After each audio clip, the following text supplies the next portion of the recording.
गणित सार संग्रह के लेखक जो थे वो थे महावीराचार्य। कौन थे? महावीराचार्य जी थे। तो इसका जो थर्ड ऑप्शन है वो बिल्कुल सही आंसर है। क्लियर है? 105 नंबर में कह रहा है किसका कथन है कि शिक्षक शिक्षण उपकरणों के माध्यम से शिक्षा के अस्थायी एवं रोचक बना देता है। तो कौन इस बात को किसने कहा था? इस बात को कहा था 105 नंबर सवाल में। 105 नंबर सवाल में क्या होगा? क्या कहता है? अस्थायी एवं रोचक बना देता है। इसको दोस्तों आप कहा था मेकल तथा किसने कहा था? रॉबर्ट्स ने कहा था। मेकल तथा रॉबर्ट्स ने कहा था। क्लियर? 106 नंबर देख लो। 106 नंबर में क्या कह रहा है मेरे लाल? कह रहा है गणित शिक्षण की स्वयं सिद्ध विधि में कौन सी विधि सम्मिलित नहीं है? तो आनुवांशिक विधि है। मेंडलीव जी का था, ये नहीं है आनुवांशिक विधि। भाई गणित में आनुवांशिकता का क्या है? कोई रोल नहीं है। गणित है आपको पढ़ने से आती है, आनुवांशिकता से थोड़ी आएगी कि हाँ आपके पापा बहुत गणित जानते थे, आप भी गणित जानते होंगे। मेरी मम्मी तो बहुत इंग्लिश जानती थी, मुझे इंग्लिश कम आती है। मेरे दादाजी का फिजिक्स बहुत अच्छा था, केमिस्ट्री मेरे पापा जी का केमिस्ट्री बहुत अच्छा था। लेकिन ना तो सच बता रहा हूँ, ना तो मुझे केमिस्ट्री अच्छी आती है, ना मुझे इंग्लिश अच्छी आती है, मुझे गणित आती है। तो आनुवांशिकता से क्या मतलब है?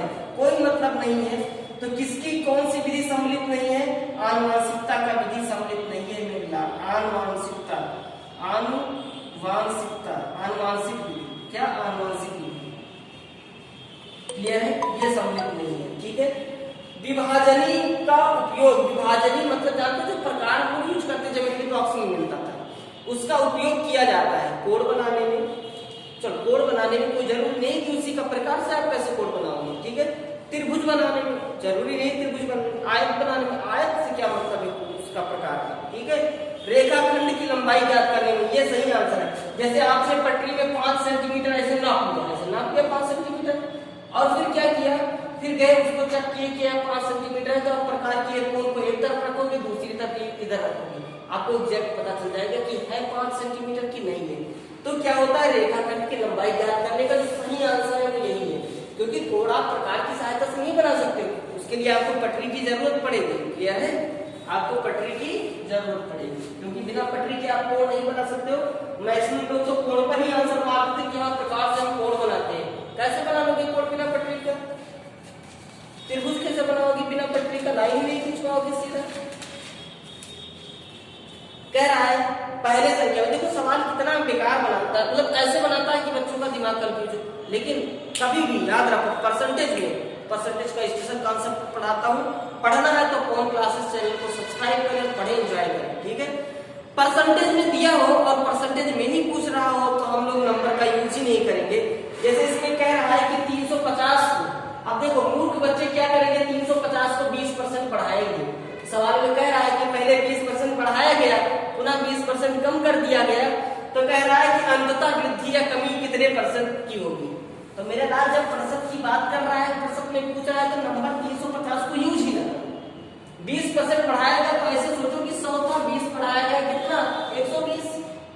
फिर 20% घटाएगा तो 120 का 20% घटाओगे तो 120 का 20% कितना होगा? 24 घटेगा तो कितना हो जाएगा? 96 हो जाएगा। और वास्तविक नंबर से कितना % कम हो गया? 4% कम हो गया। बोलो कम हो गया कि नहीं हो गया? क्या जरूरत है लगाने की? ठीक है? तो आंसर क्या होगा? अंततः वृद्धि या कमी होगी, लेकिन कितने % की होगी? 4% की कमी। क्लियर? इसलिए सॉल्व देखो हमने 350 को यूज नहीं किया है, क्योंकि मैं समझ गया था कि क्वेश्चन में परसेंटेज दिया है और परसेंटेज की बात परसेंटेज में पूछ रहा है, तो we don't need to use any types of number to solve this question. अगर आप इसको यूज करते हैं, suppose you are using this type of number, then definitely you will have to take a lot of time. Clear है? तो मत use करो ऐसे टाइम में आप नंबर्स को। देखो आगे आ गया है नेक्स्ट क्वेश्चन। दो संख्याओं का योग 36 है, उनका मासा तथा लासा। देखो कितना बेहतर सवाल है। मैं कह रहा हूँ जो 2016 का पेपर बनाया गया था, बहुत खूबसूरत बनाया गया था। आप एक बात जानते हो, दो संख्याओं का योग, आप एक संख्या मानो A, दूसरे को मानो B, तो दोनों का योग कितना दे दिया है? उसने 36 दे दिया है। एक फार्मूला आप जानते हो कि पहली संख्या गुणे दूसरी संख्या बराबर लासा गुणे मासा। अब मैं सवाल अब आपको मचाएगा। कह रहा है दो संख्याओं का योग 36 है, उनमें मासा तथा लासा 3 और 105 है। मतलब बोल दिया कि लासा 105 है और है, आपको उन संख्याओं के व्युत्क्रम का योग पूछ रहा है, वो संख्या a और b है, तो क्या पूछ रहा है 1/a और 1/b का योग पूछ रहा है। तो बताओ पहली संख्या गुणे दूसरी संख्या, पहली संख्या a और b, ठीक, यानी हम फाइंड कर लिए कि ab बराबर कितना है 105 गुणे 3 और a प्लस b कितना है 36 है। तो व्युत्क्रम का योग क्या होगा मेरे लाल, ये हो जाएगा a प्लस b ऊपर और नीचे क्या होगा a इंटू b। अब a प्लस और b जानते हो कितना है 36 है और a इंटू b कितना हमने निकाला है 105 गुणे 3 से काट दिया मेरे प्यारे बच्चे, कितना हो गया 12 हो गया।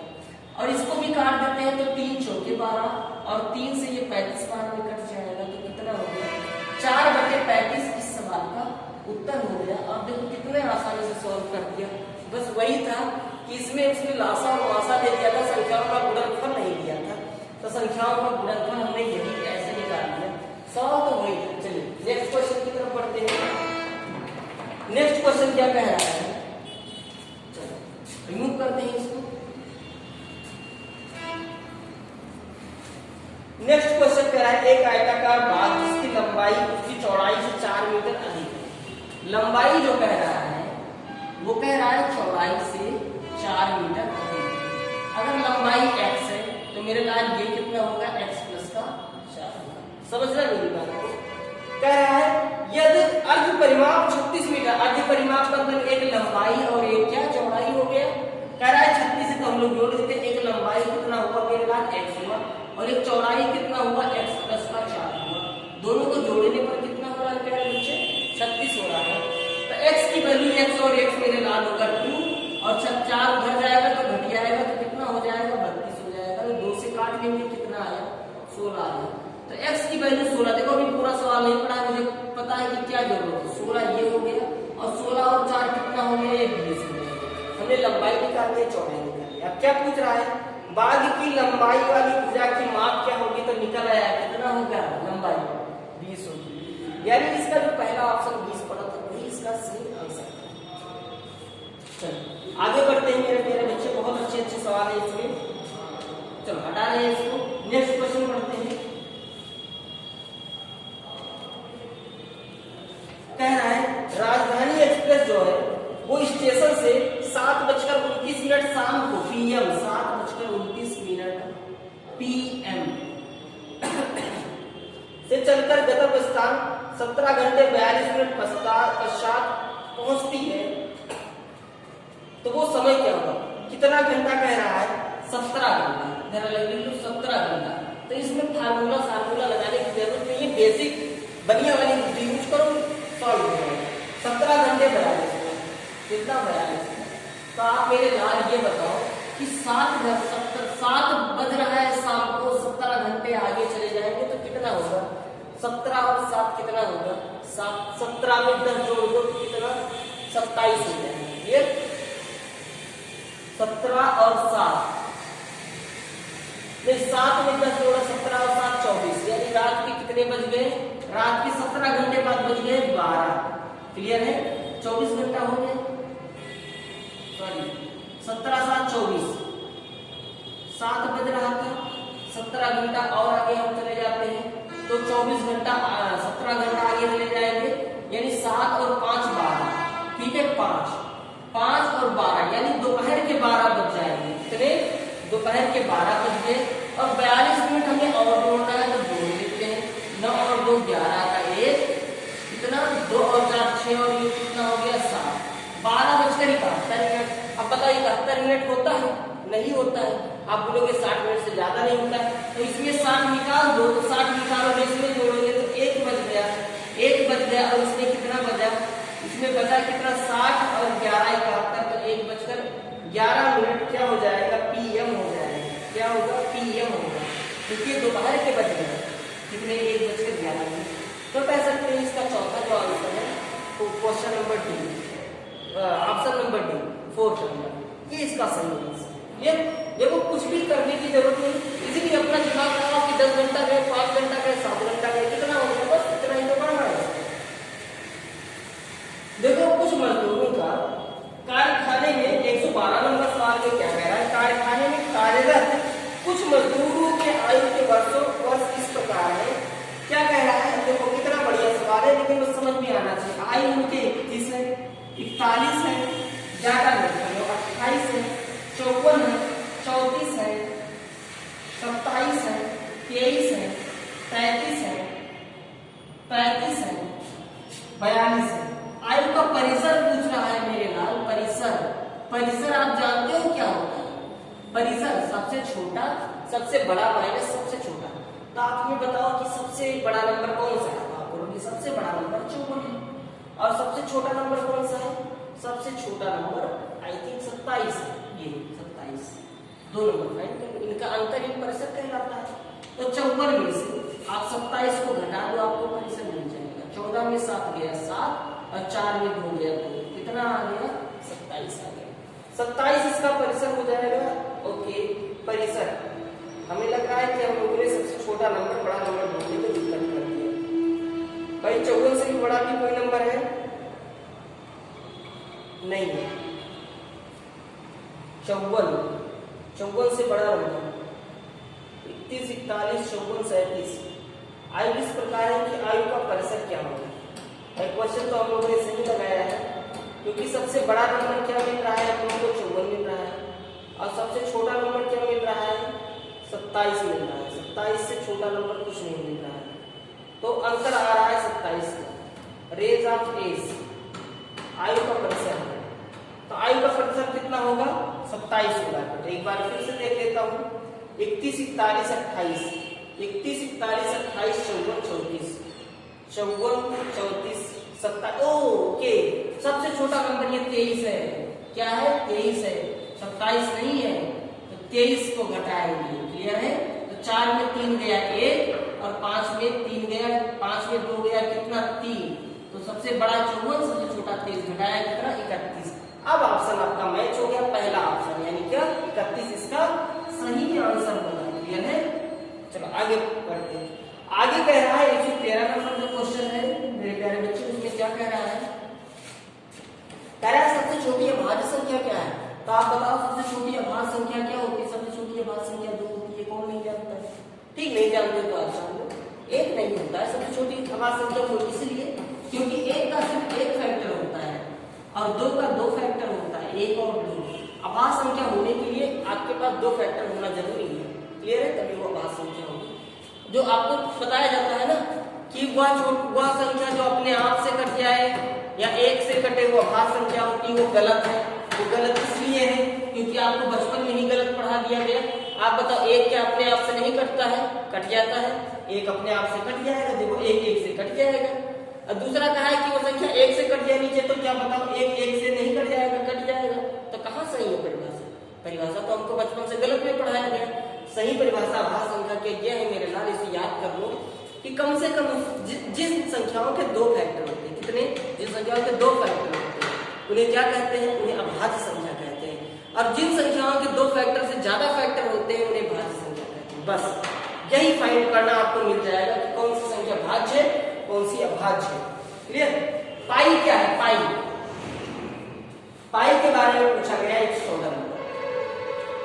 दुनिया जानती है पाई एक अपरिमेय संख्या है। पाई क्यों अपरिमेय संख्या है? क्योंकि जो हम इसका मान लिखते हैं 22/7, ये वास्तव में एग्जैक्ट नहीं है। This is not exact value of the pi. Pi का आप मान लिखते चले जाओ तो आपकी उम्र खत्म हो जाएगी, आपके बाल झड़ जाएंगे, आपके बच्चे और नाती हो जाएंगे, तभी आप पाई का मान कभी नहीं खत्म कर पाओगे।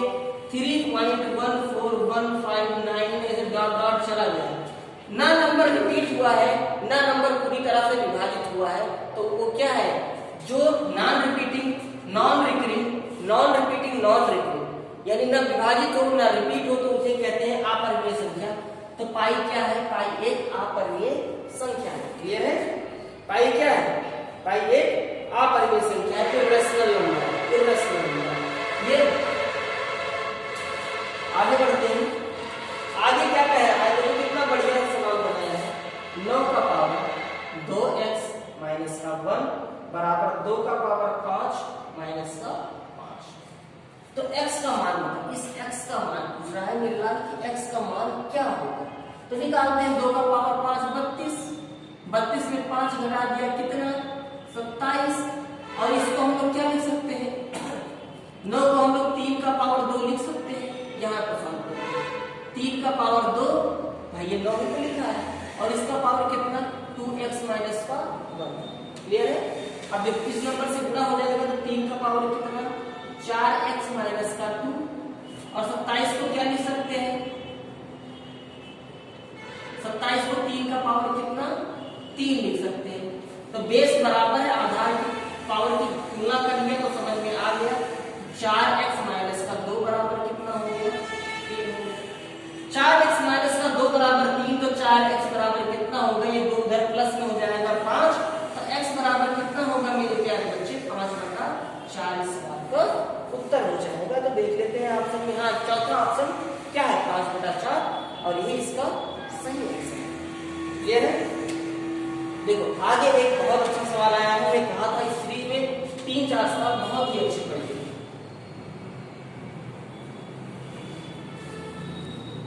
कह रहा है एक घनाभ के 3 फलक हैं, ठीक है? 3 फलक कौन कौन से हैं? 3 फलक होते हैं उसमें जो एक जैसे होते हैं घनाभ के, एक ये होता है और एक ये होता है। क्लियर है? इसके 3 फलक होते हैं, और 3 फलक का अनुपात दिया है, क्षेत्रफल का अनुपात है 7, 10 और क्या कह रहा है 14। मतलब एक है लंबाई गुणे चौड़ाई, लंबाई है ना, यानी l इंटू b कितना दिया है 7, यानी इसे 7x मान लेते हैं।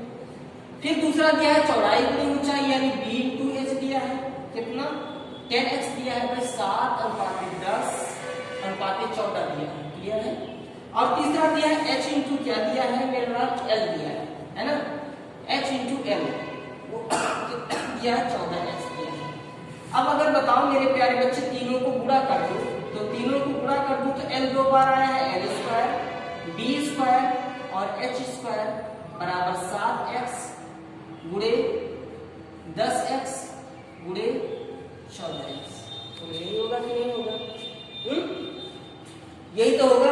और पूछ रहा है घनाभ का आयतन क्या होगा, तो घनाभ का आयतन क्या होगा, इसमें दिया है घनाभ का आयतन 350 सेंटीमीटर स्क्वायर है, तो सबसे लंबी भुजा क्या है? तो बोलो LBH, ये l square b square h square है, अगर इसको हटा दें स्क्वायर में और इसको ऐसे लगा दे तो कोई दिक्कत है नहीं है ना।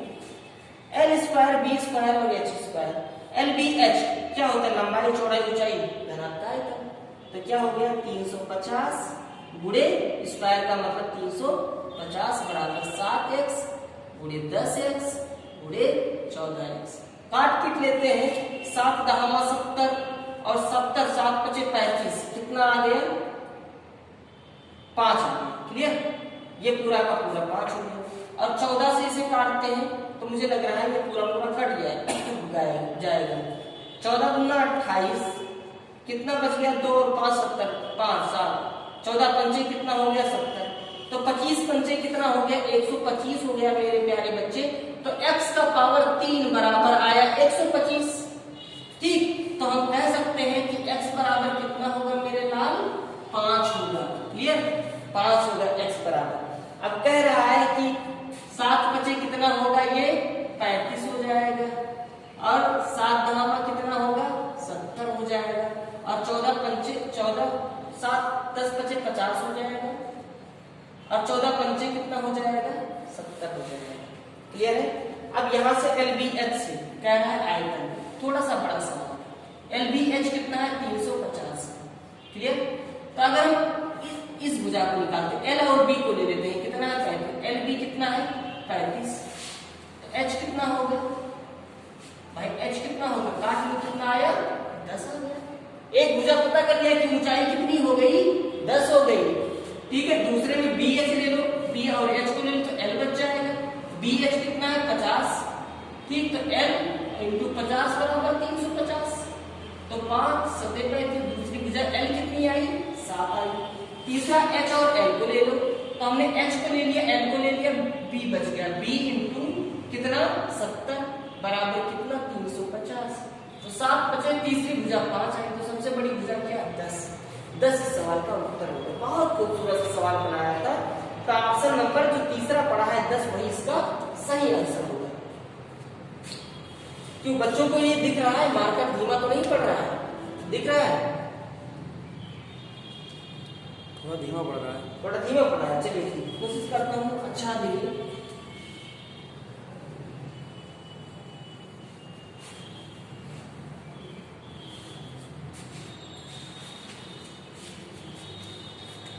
नेक्स्ट क्वेश्चन में कह रहा है 3 क्रमागत लगातार, 3 की 3 क्रमागत, मतलब 3 से कटे भी और 3 की क्रमागत भी हो, लगातार गुणज का योग 99, गुणज का योग 99। तो बेटा मिडिल वाला 3 का गुणज है, इसको 3 से भाग कर दो, जितने गुणज का योग, 3 गुणज का योग 99 में 3 से भाग कर दो, 33 मिला।